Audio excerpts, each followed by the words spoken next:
These teetering temperatures aren't done yet. I'm tracking who could see frost overnight and the newest timing for rain this weekend. President Trump unveiling a deal today that would lower the cost and expand coverage for popular weight loss drugs, while some doctors are calling it a step in the right direction. Domino effect. Your chance of flight delays and cancellations goes up tomorrow when there will be fewer planes in the sky. How changes at 40 other airports will impact us here at RDU. Thank you for being with us here at 7 o'clock. I'm Dan Haggerty. Let's start with this. A big temperature drop on the way for us. A frost advisory in effect overnight until about 8 a.m. Temperatures dipping into the 30s. A big swing from where we were this afternoon. Kat Campbell joining us now. Kind of how it goes this time of year, Kat. Oh, absolutely. We average about 3 of them during the fall season. We've actually had 5 so far this season. And frost advisories will keep getting issued until the growing season ends. And that happens when we get our first hard freeze of the season. That could come next week. For tonight, it's a frost advisory. This one does extend a little bit further to the south than our others have. And we'll see widespread temperatures in the 30s by the time you wake up tomorrow morning. 35 at the bus stop in Roxborough, 39 in Raleigh, 37 in Rocky Mount, and 41 in Fayetteville. Warmer weather returns, though, for the weekend. 70 tomorrow, 77 on Saturday, and 76 Sunday. Warm weather this time of year often comes with wet weather, and I'll talk about when we could see some showers creep in coming up.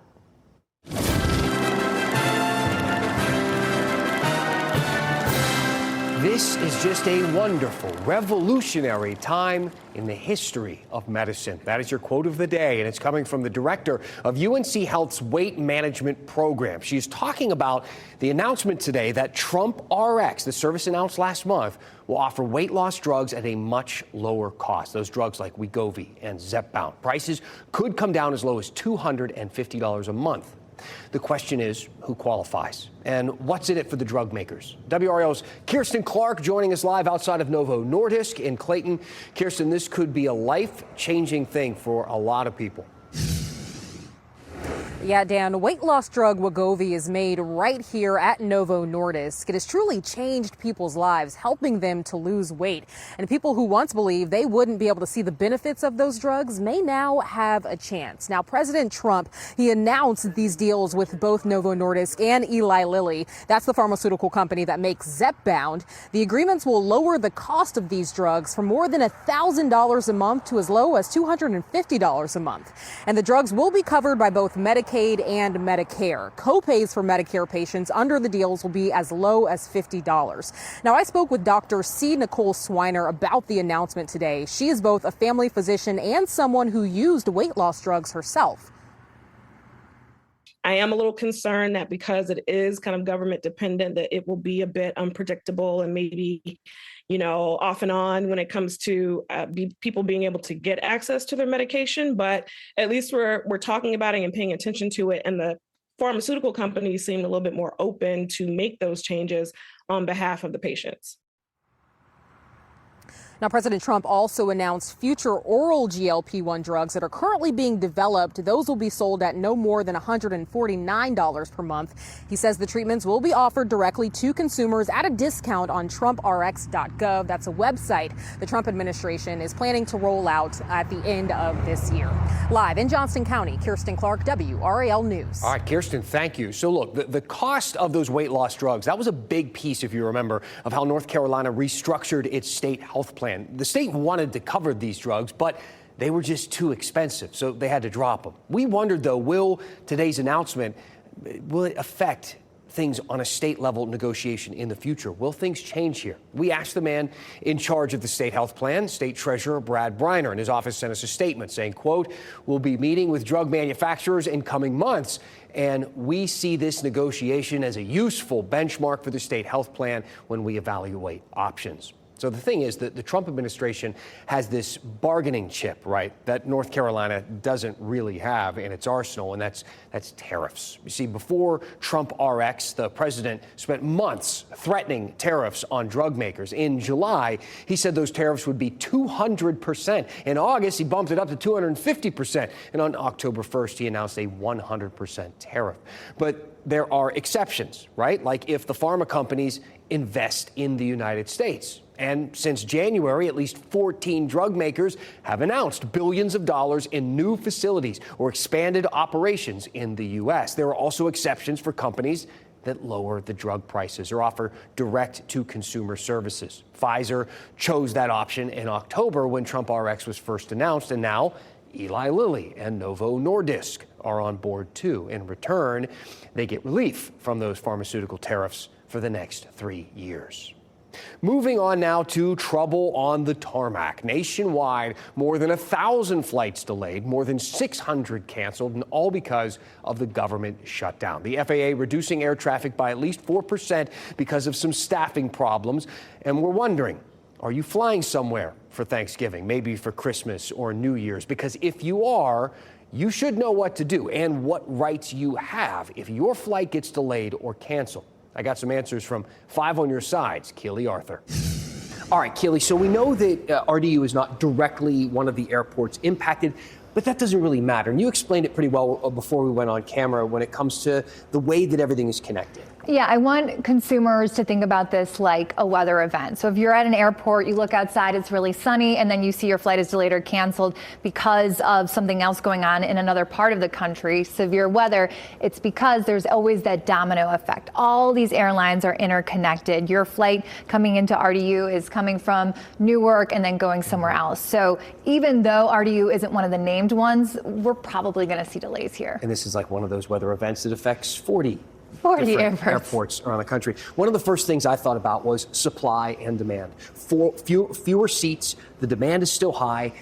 It's going to get expensive, especially when we look forward to the holidays. People are buying for Thanksgiving, maybe even Christmas or New Year's right now. I can't imagine what those flights might look like. Yeah, I mean, these airlines, they're businesses. Like you said, supply and demand. We're starting to see cancellations, delays, and fewer seats means they're going to cost more.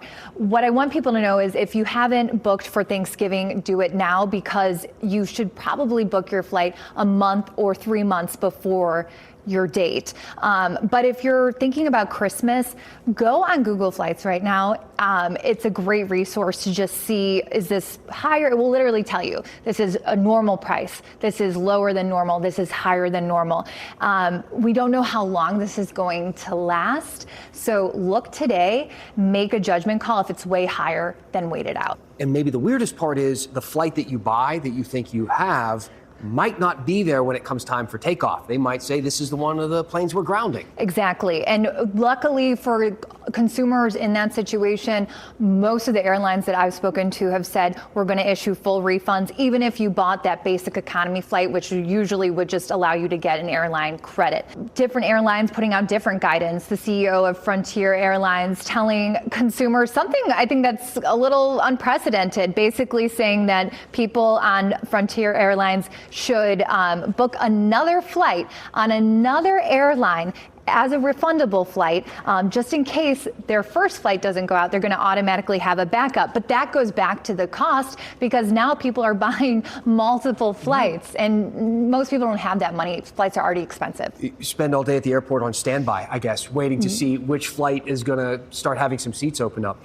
So as we look forward, a little silver lining when it comes to airlines, sometimes this does tip the scales and help to end some of these government shutdowns because of the amount of money on the line, big business, the lobbying dollars that are there. That could happen here too, hopefully. Yeah, this could be the catalyst, and it has been. When we saw the 2018 government shutdown, this is exactly what happened. We saw the FAA putting pressure on the government to open things up, and we're seeing airlines saying the same. This has gone too far. It's a big business. It's going to affect a lot of people, especially with the timing of the holidays. So let's reopen the government. Hopefully, this whole conversation will be moot in the near future. That would be nice. All right, Keely, thank you. It is time for a developing story. There's always something being built in a growing area like ours, and we like to talk about that here at 7 o'clock. And there seems to be a lot of developing news in the baseball world. Today we learned a new Coastal Plain League franchise will move into 5 County Stadium in Zebulon. That facility will also get some upgrades with a new field, scoreboard, concessions, and family play area. But there's another baseball stadium in our area that could be getting a makeover soon. Durham got some feedback from people today about what to do with Durham Athletic Park. That is where the Durham Bulls used to play. They could restore it. They could transform it. WRAL's Monica Casey was there as the plan for the future began to take shape.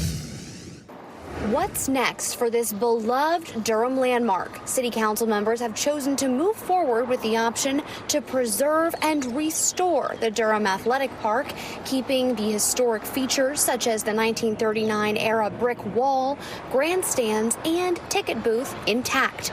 That option is projected to cost between $48 and $68 million. And that allows us to do everything from the historic preservation and sports to some of these community events that people would like to see. Right now, the site is unused on 240 days out of the year. Discover Durham's Susan Amy explains it can be an economic driver for the entire Durham Central Park area. It brings people down for events and activities on a very regular basis.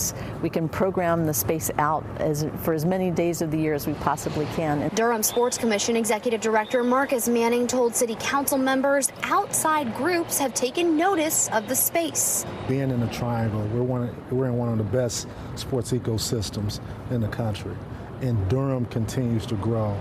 So we have people and organizations that really see the potential in Durham. It's been 85 years since the Durham Athletic Park was built, and it's seen a lot of history. Residents at the meeting were also in favor of preserving the park, especially after Bull Durham put it on the map nationwide. We have had in our laps dumped a landmark, a cultural icon that we should try to preserve. City staff will move forward now with more planning and engagement. Reporting in Durham, Monica Casey, WRAL News. Our next weather maker brings a couple of chances for rain, and it coincides with the weekend. I'll have a closer look on our new run of Futurecast tonight coming up. And Kat, the damage in Jamaica after Hurricane Melissa amounts to tens of billions of dollars. Families have lost their loved ones, their homes, and groups from all over the world are going in there to help, including one from North Carolina. We're going to talk to one of the people working in a field hospital for Samaritan's Purse after the break.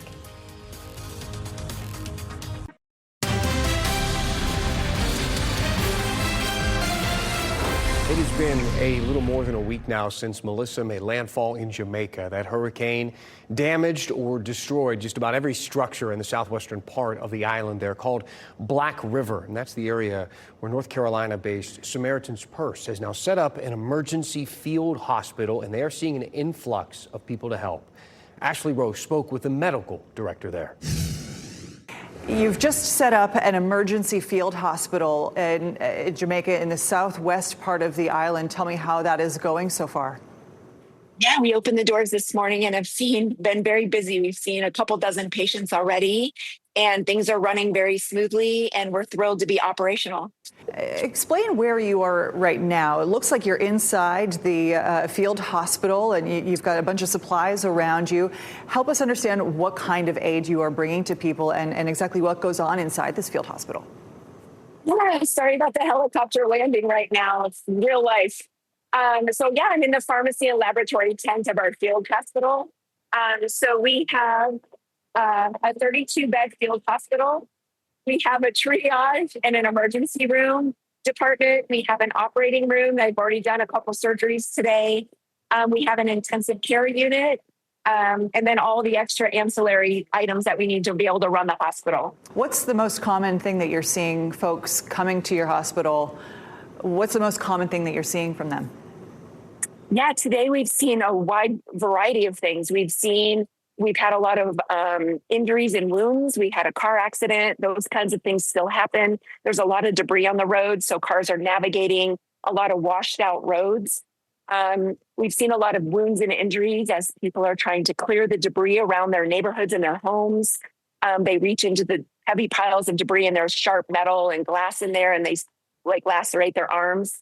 And then we've seen your typical chronic care things, people who have high blood pressure and diabetes, strokes, and they don't have their medicine washed away or is gone, they can't find it.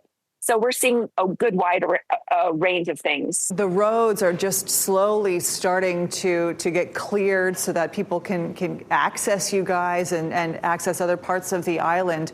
Just give us a bit more of a picture of the lived experience of folks there as they try to pick up the pieces, as they try to get the surgery that you were just describing, and try to get back on track. Yeah, they literally are pretty isolated here. Their cars are damaged if they had a car at all. Their homes are damaged. Their places of work are damaged. The kids aren't in school. It's very hard to get water and food. It's hard to move around, and it's also hard. They don't have any communication, so it's hard. They have no cell network. They have no electricity, so they're really needing a lot of help. Thank you for all that you're doing there. To your team, thanks for all of the hard work. As you said, it's a 24/7 kind of operation. You don't really leave the site, so it really is a labor of love. And thank you so much for what you're doing. And we certainly have our hearts with all of the folks in Jamaica. Thanks again. Thank you. They are doing some fantastic and much needed work. Meteorologist Kat Campbell joining us now as we take a look at what looks like a beautiful day tomorrow. It's going to be great outside. It's a Friday. It'll be dry during the day. Rain holds off until after midnight tomorrow night. So get outside, hit up your local greenways. It'll be a perfect day for it. 57 by 10 a.m. But if you're waking up around 6, 7 a.m., you could see a little bit of frost to start the day. By 4 o'clock, it's 70 degrees. Beautiful weather, and it's only going to get warmer from there.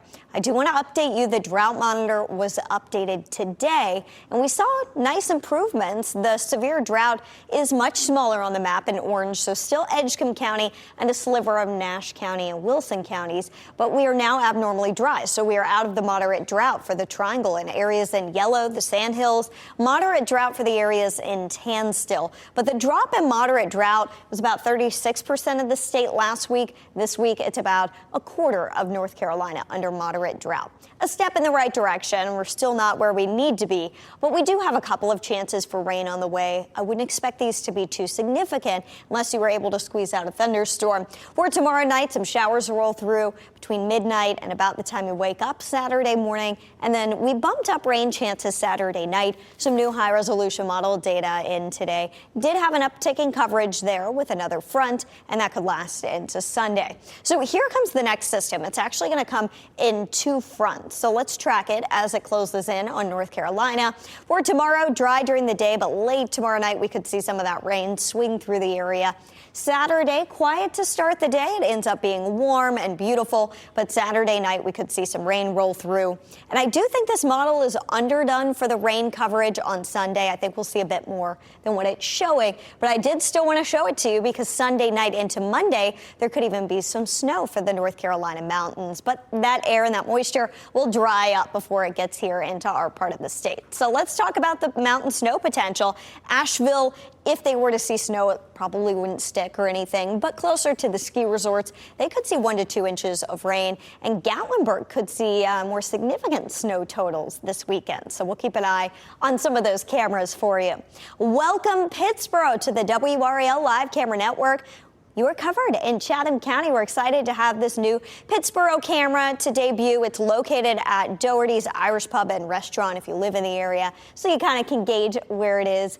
And this is great because many of our weather systems move in from west to east. Pittsboro is one of our more western cities in the viewing area, so a lot of folks may be able to see what's coming as it starts in Pittsboro and our western counties. Over the next 7 days, highs are going to start out nice and warm. 77 Saturday, 76 Sunday, but a huge drop on the way. Monday, just 50 degrees. Monday night into Tuesday morning, we drop into the upper 20s to lower 30s, and that will come with the risk of not just our first freeze of the season, but the first hard freeze of the season for some. All right. Thank you, Kat. It has been a pretty tough week in the news for airports on account of the government shutdown.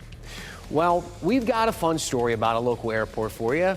They have a special visitor, and it's your one last thing after the break. But first, let's get you geared up for the weekend. Our area has so much going on out and about.